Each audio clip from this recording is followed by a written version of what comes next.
Oficialmente estamos en el segundo cierre del gobierno más largo en la historia.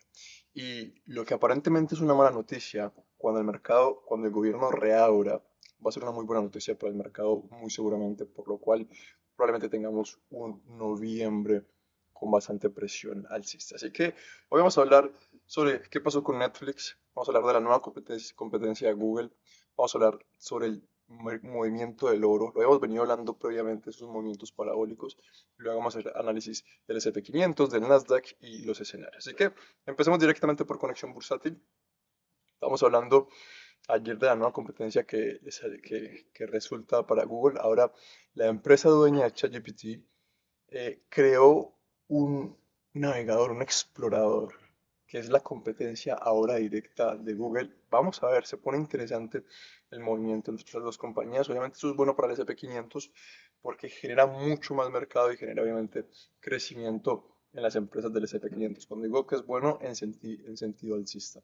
Ahora, ayer Netflix no cumplió con las expectativas. De hecho, publicó los resultados y luego de la publicación cayó cerca de un 6%. Eso es importantísimo porque es una empresa grande para el S&P 500.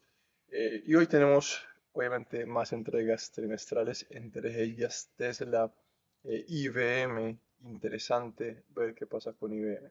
No hay más noticias hoy. Recuerden que por esos días vamos a tener muy pocas noticias. La razón por la que tenemos pocas noticias es porque las empresas públicas encargadas de publicar las noticias hacen parte del gobierno y están cerradas y está cerrado. Así que hemos tenido poca actividad en ese sentido.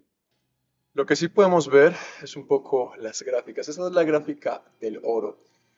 En días pasados habíamos hablado sobre ese tipo de movimientos parabólicos que el oro estaba teniendo. Estamos diciendo que cuando se da de esa forma, mira la pendiente con la que sube. Esos movimientos usualmente no son sostenibles. El oro había llegado a los 4.000, superado, estamos en los 4.400, 10% arriba de ese máximo histórico. Ahora estamos haciendo esa nueva corrección. Creo que alrededor de los 3.900, 4.000 todavía le queda espacio para corregir, probablemente por acá hay algunos compradores interesantes.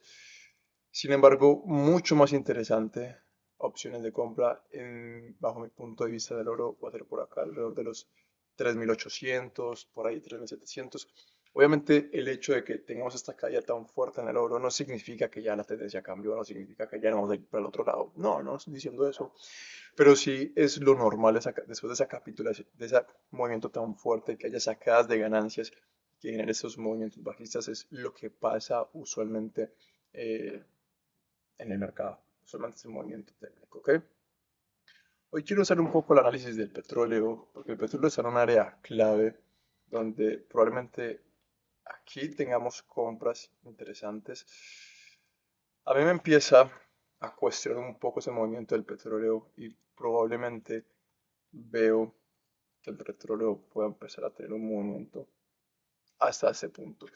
El petróleo obviamente depende mucho de lo que pase en Medio Oriente, pero está alrededor de esta área clave. Si seguramente acaban entrando compradores y si el mercado no sube del área del nivel de los 56, los 50 van a ser un muy buen nivel. ¿De acuerdo?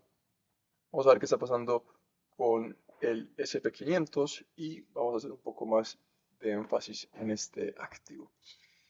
Bien, la corrección importante, el mercado intentó recuperar, volvió a ese nivel, ¿de acuerdo?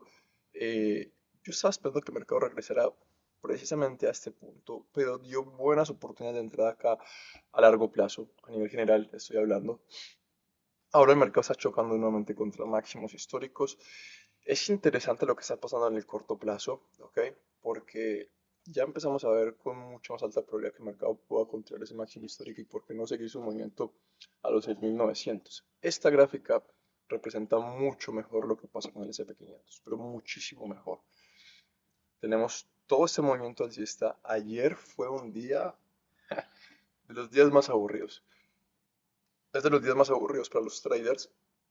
La razón por la que están aburridas es porque es un día en la que se crean áreas, en la que se crea valor, en la que el mercado empieza a tocar zonas en las cuales simplemente consolida esperando próximos movimientos. Pero eso es muy bueno porque nos da una claridad. Así que el escenario es bastante simple. Al rompimiento de 6.789 vamos a tener buenas oportunidades en largo, teniendo muy presente el área de los 6.800, 6.805 más o menos. El escenario de más alta probabilidad es que hoy nos mantengamos dentro de este canal, ¿ok? Probablemente, entonces es probable que empecemos a ver compradores alrededor de este nivel, vendedores alrededor de este nivel. Eso es algo bastante probable. Y luego, el tercer escenario es que tengamos un movimiento bajista desde esta zona. El mercado pueda romper esa zona y pueda acelerar ese movimiento bajista hasta el área de los 6.718. Creo que hoy va a ser un día bastante técnico, un día bastante simple, porque la información es bastante completa. Así que veámoslo. Y nada, buenas decisiones hoy, buenos trades. Por favor, manténgase rentable. Nos estamos viendo a lo largo de la semana. Chao.